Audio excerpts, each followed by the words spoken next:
I was paranoid. I was like, this is it. This is the end of the podcast. We're done. Like, we're going to get such a negative response from our listeners. They're going to be like, what the fuck? Like, what are you doing? Like, why are you putting out shit about cartoons? Yeah. I was literally like thinking about it at night. I was like, man, people are going to fucking hate this shit. Like, if people haven't watched the show, they're going to be like, why would I listen to this? And the responses that we got were extremely positive. Yep. Been fantastic, and actually. The best responses were the people who are in the same boat as us, because neither of us know anyone else who watch anime. Mm-hmm. Or not too many, at least. Yeah. I don't know a single other person. I know like two other people anime than you. Yeah. Personally. Yeah. So, and when I tell my friends, so I actually, so I was talking to, there's a couple. I told the backstory. I started watching it like the end of last year when I was sick. And since I started, I haven't stopped. Like, I've just been binging them. I was trying to tell my friends about Vinland Saga, which is another dope historical anime, which maybe we'll do a podcast episode on that at some time. It's about the Vikings. It's about the Danish invasion of England. And I believe it takes place like right in like 1000 AD. So one of the third waves or so of Viking invasion.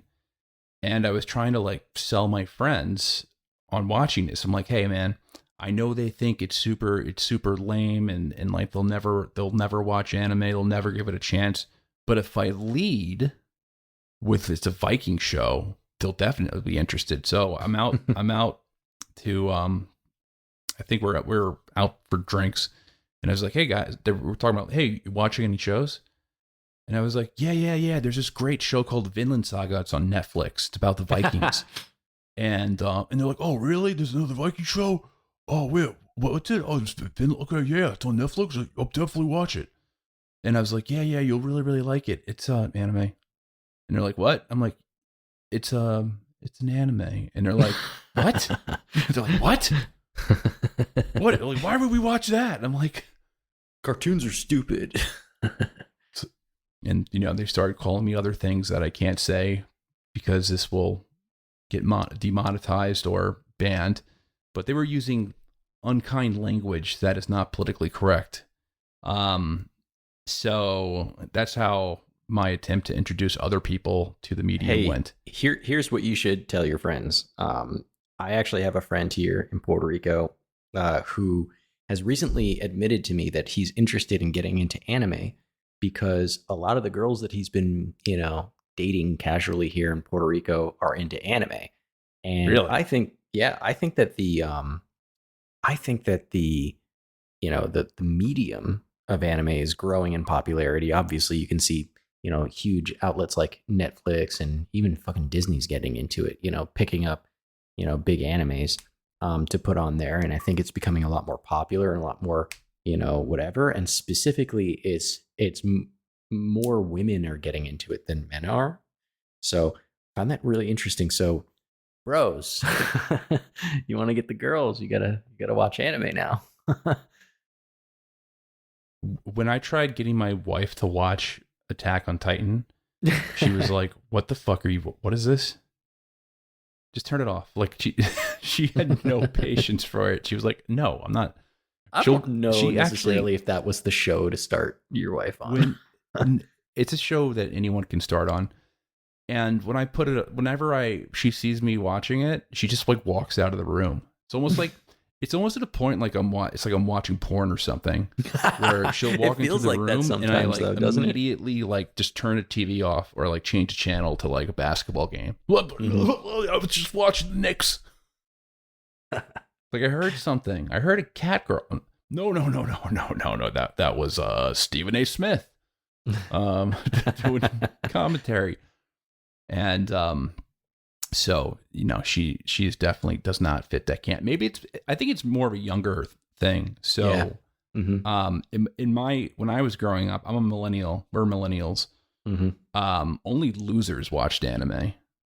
Like Uh, only the kids who sat alone at lunch, the weirdo losers were into anime. I guess I was a closeted loser.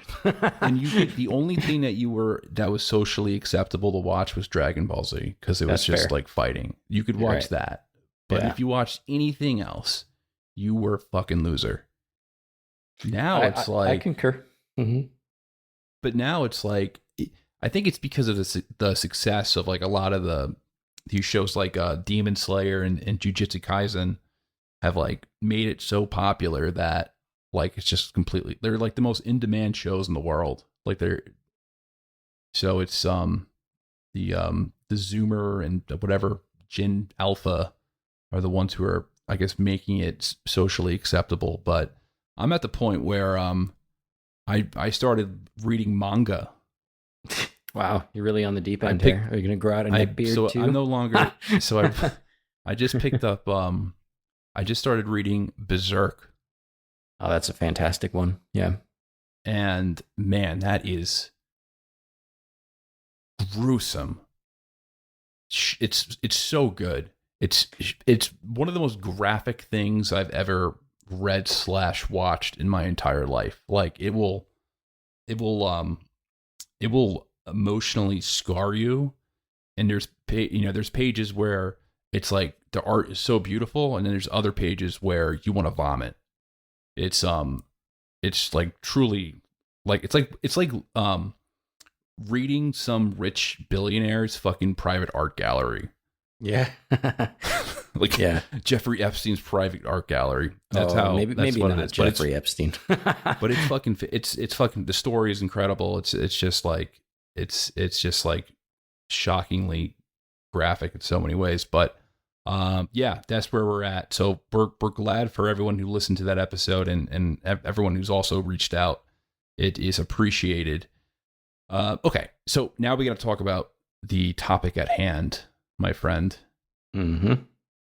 And the topic at hand, this is going to be part 4. No, excuse me. We're at part 3 of the Boer Wars. I think this is going to go a total of 4 parts. Yeah. So this will be, the next one will be our last one, because we need to pick up where we left off. And where we left off was, here's a situation where we left off. So, and maybe I'll just give a quick recap. So, 1600s, Dutch East India Company, they set up the Cape of Good Hope as a refueling station for ships going from Europe to the Dutch East Indies. Over the following decades, Dutch, German, and Huguenots settled in South Africa, making a somewhat large white population there, which kept on settling further in the Veld, the South African Veld, which is like the rural plains. And these people essentially they develop their own identity, an Afrikaner identity that is like it's more American pioneer than European.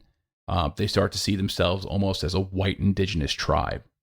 They're very Calvinist. They believe that they have kind of a divine right to the land, and they quarrel with basically every centralized government / every indigenous tribe. So they have these brutal wars with the Zulus and other tribes there.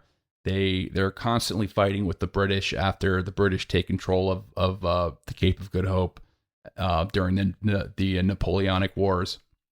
And they make this decision where tens of thousands of them, they do something called the Great Trek, where they essentially travel further and further inland in South Africa, and they establish they establish one state, the British annex it, and then they go further in after that, and they establish 2 more states. And that's where this is where we're going to kind of start. So the situation in South Africa, this is the 1860s. There are 2 Boer republics, and that's the Orange Free State and then the South African Republic, the Transvaal. And both of these states are highly unstable.